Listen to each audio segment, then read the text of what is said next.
আসসালামু আলাইকুম। সবাই কেমন আছেন? অনেকদিন পর আবার ছোট্ট একটা ভিডিও নিয়ে আপনাদের সামনে আসলাম। আজকে আমরা ঈদ করতে রাজশাহী থেকে ঢাকা যাচ্ছি। এই তো আমার ট্রেন জার্নি সবচেয়ে বেশি পছন্দের। আমার প্লেনেও ভালো লাগে না যতটা ট্রেনে ভালো লাগে।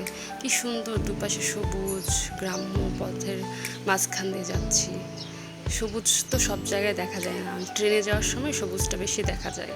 খুব ভালো লাগে এই দৃশ্যগুলো দেখতে। কলা গাছ থেকে শুরু করে সব রকম গাছ দেখা যায়। এ তো যমুনা সেতুর পার হচ্ছি আমরা। ওই পাশে আমাদের স্বপ্নের যমুনা রেল সেতু প্রায় হয়ে গেছে। ইনশাল্লাহ সামনের বছর থেকে আমরা সেই সেতু দিয়েই যাব। এই তো পার হচ্ছি। আর ভালো লাগছে যে আমাদের দেশে আর একটা উন্নয়নের দিকে নতুন, যেমন পদ্মা সেতু, সেরকম একটা যমুনা রেল সেতু। আর এই যে যমুনা নদীর অবস্থা দেখেন, নদী মনে হচ্ছে না। কিছু জায়গা পানি, কিছু জায়গায় এরকম এই যে শুকনো বালু উঠে গেছে, তার উপর দিয়ে যে ঘাস। এই তো পার হচ্ছি। আর সেদিন ওয়েদারটা মোটামুটি ভালোই ছিল, খুব গরম ছিল না।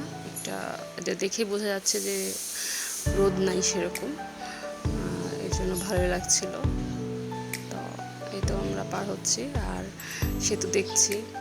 আমার খুব ভালো লাগে যেতে দুই দিকে সিনারি দেখতে দেখতে দেখতে আমরা সেতু পার হয়ে গেলাম। ওইদিকে কাজ চলতেছে, নতুন রেল হচ্ছে যেহেতু ওই সাইড দিয়ে সংযোগ হবে এদিকে সাথে। তারপরে তো ওই দিক দিয়ে সেতুতে ঢোকার সময় এই যে এরকম গাছ থাকে পাহাড়ের মতো, আবার বের হওয়ার সময় এরকম একটু উঁচু হয়ে এরকম গাছ থাকে, ভালোই লাগে দেখতে। এই তো তারপর আমরা সেতু পার হয়ে গেলাম। ওইরকম ছোটো ছোটো পাহাড়ও পার হয়ে যে আমরা টাঙ্গাইল, মানে আমরা ঢাকার মধ্যে প্রবেশ করলাম। এই তো তারপর নেমেও গেছি আমরা বিমানবন্দরে নেমেছিলাম। তারপরে যে সিএনজি নিয়েছি বিমানবন্দর থেকে, তা সিএনজি নিয়ে আমরা যাচ্ছি আমাদের বাসার উদ্দেশ্যে। এই তো আর ঢাকা বিমানবন্দর থেকে যেতে গেলে সেরকম জ্যাম থাকে না, কিন্তু কমলাপুর থেকে যেতে গেলে অনেক জ্যাম পাই, বিশেষ করে তেজগাঁও। আল্লাহ হাফেজ।